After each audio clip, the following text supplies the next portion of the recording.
warahmatullahi wabarakatuh. Kembali lagi bersama Bu Eka. Pada hari ini kita akan belajar tentang tema 1 diriku, subtema 3 aku merawat tubuhku, pembelajaran 2 dan 3. Nah, pada pembelajaran 2 kita akan mempelajari tentang posisi ketika berjalan. Lihat gambar di samping. Pada bagian cerah, Udin bersama teman-temannya sedang berjalan. Mereka selalu merawat tubuhnya. Ketika berjalan pun mereka juga merawat tubuhnya loh. Kok bisa? Mereka berjalan dengan posisi yang tegap, tidak terlalu ke belakang ataupun tidak terlalu mendoyong ke depan, sehingga posisi tubuhnya tegap dan seimbang. Nah, lalu ada gambar lagi nih. Lihat, tubuh yang terawat akan menjadikan tubuhnya sehat. Berdiri dengan tegak juga akan membuat tulang kita semakin sehat supaya tidak terlalu bungkuk. Nah, mereka Edo bersama teman-temannya sedang berjalan bersama. Lihat kan, begitu rapi dan juga seirama ketika berjalan, sama seperti ketika gerak jalan. Selanjutnya, kalau kemarin kalian sudah mengetahui posisi duduk dan cara membaca atau membuka buku halaman, lalu kalian juga sudah tahu cara memegang pensil yang benar. Nah, kalau kali ini kalian juga harus banyak memperhatikan masalah pencahayaan ketika membaca dan juga menulis.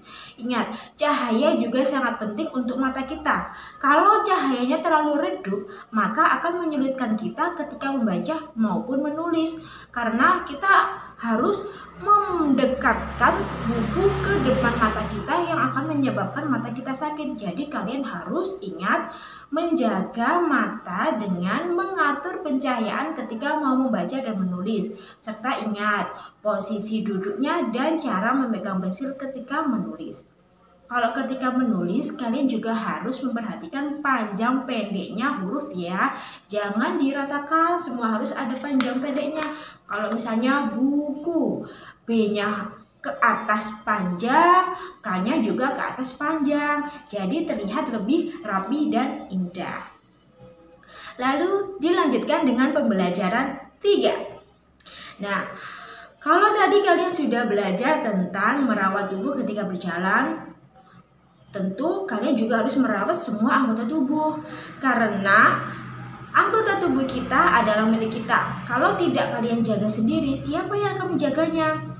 Nah, mulai dari ujung kepala sampai ujung kaki harus dijaga dan dirawat. Bagaimana caranya? Misalnya, kalau rambut kalian kotor harus dikeramas pakai shampoo. Kalau tubuh kalian kotor, maka harus mandi pakai sabun. Kalau tangan kalian kotor, cucilah tangan kalian. Ingat gigi juga.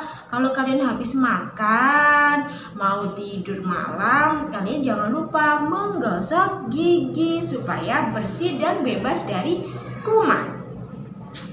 Nah, kalian bisa kan mengetahui benda apa saja sih yang ada di kamar mandi ketika kalian mau mandi?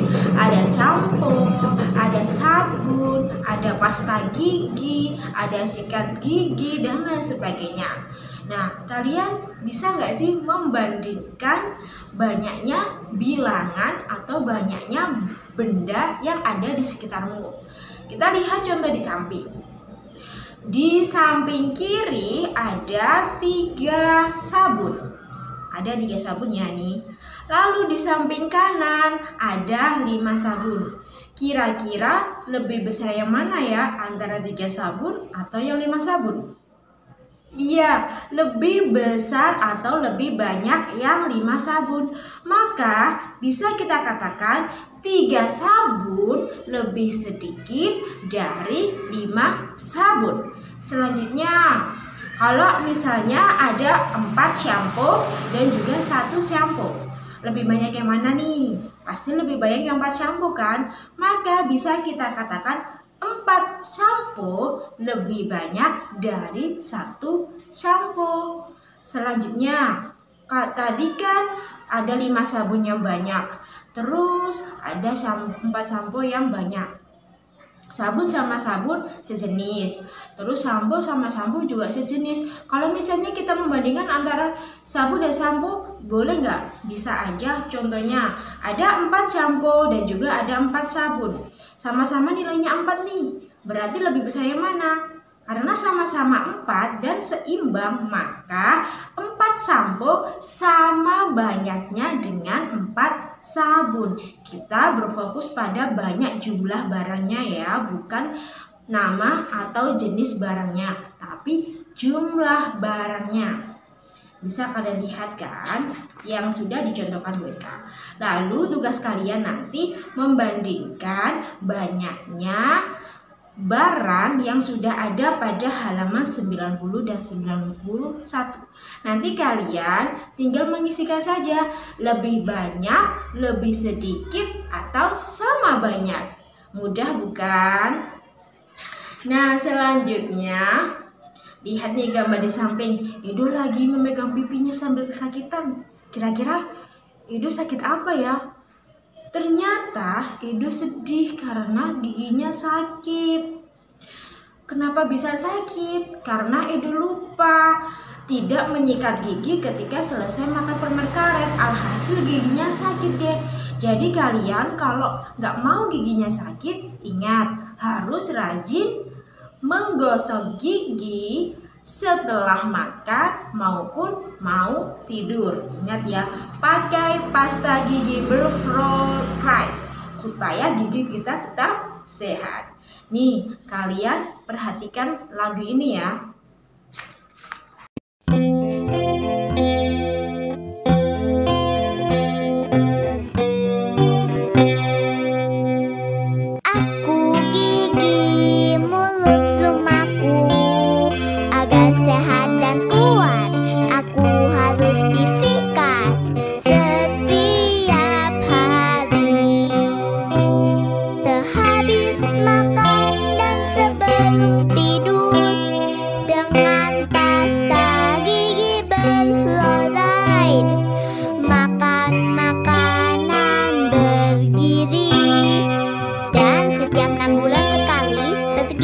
Dokter gigi sehat selalu, senang rasanya.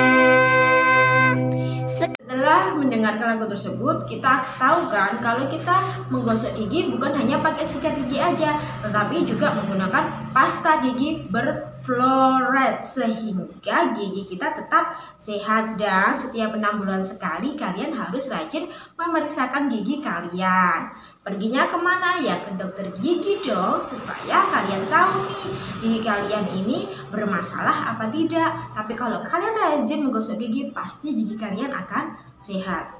Kalian tahu nggak sih bagaimana cara menggosok gigi yang benar? Lihat gambar di samping ya. Dayu lagi mempraktekkan cara menggosok gigi. Kalian tinggal mengurutkan aja kalau kalian menggosok gigi bagaimana ya. Pertama kalian pastikan membasahi sikat gigi. Setelah itu kalian kasih pakai pasta gigi di atas bulu-bulu sikat.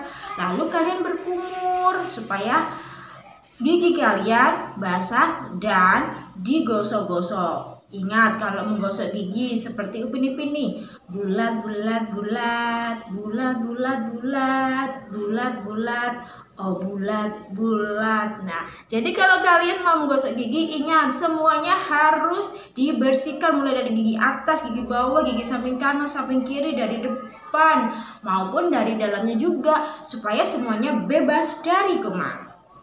Lalu, aturan merawat tubuh lainnya bukan hanya menggosok gigi. Kalian juga harus rajin keramas supaya rambut kalian bersih. Kalian harus rajin mencuci tangan karena di tangan pasti banyak kumannya karena kalian sudah melakukan banyak aktivitas. Lalu, kalau sudah selesai makan ataupun mau tidur malam, kalian juga harus menggosok gigi. Kuku kalian pasti panjang. Nah, jangan lupa seminggu sekali kukunya harus dipotong supaya lebih bersih, tidak ada kuman yang bersarang di sela-sela kuku. Lanjut ke kaki. Kalau kalian habis perjalanan kemana atau bermain atau pulang sekolah dan lain sebagainya, kalian juga harus membersihkan kaki kalian supaya tidak ada kuman yang menempel. Kan kaki kalian kotor habis berjalan-jalan di mana-mana tadi kan. lalu tidur deh. Kalaupun tidur, kalian nggak boleh malam-malam ya, karena kalian kan masih kecil. Ingat, harus diatur pola tidurnya supaya paginya kalian bisa bangun dengan semangat. Jadi nggak ada tuh istilah Bu masih pagi ngantuk, no, salah ya. Lalu dilanjut halaman 96, lihat nih. Kalian tinggal memasangkan saja kegiatan yang sudah dilakukan, lalu cara membersihkannya seperti apa. Misalnya, kalau kalian habis sepak bola kan pakai kaki. Nah, maka cara membersihkan kaki itu bagaimana? Jadi kalian harus mencuci kaki kalian supaya kaki kalian tetap bersih dan bebas dari kuman. Nah, cukup itu saja yang bisa Bu Eka sampaikan. Terima kasih. Assalamualaikum warahmatullahi wabarakatuh.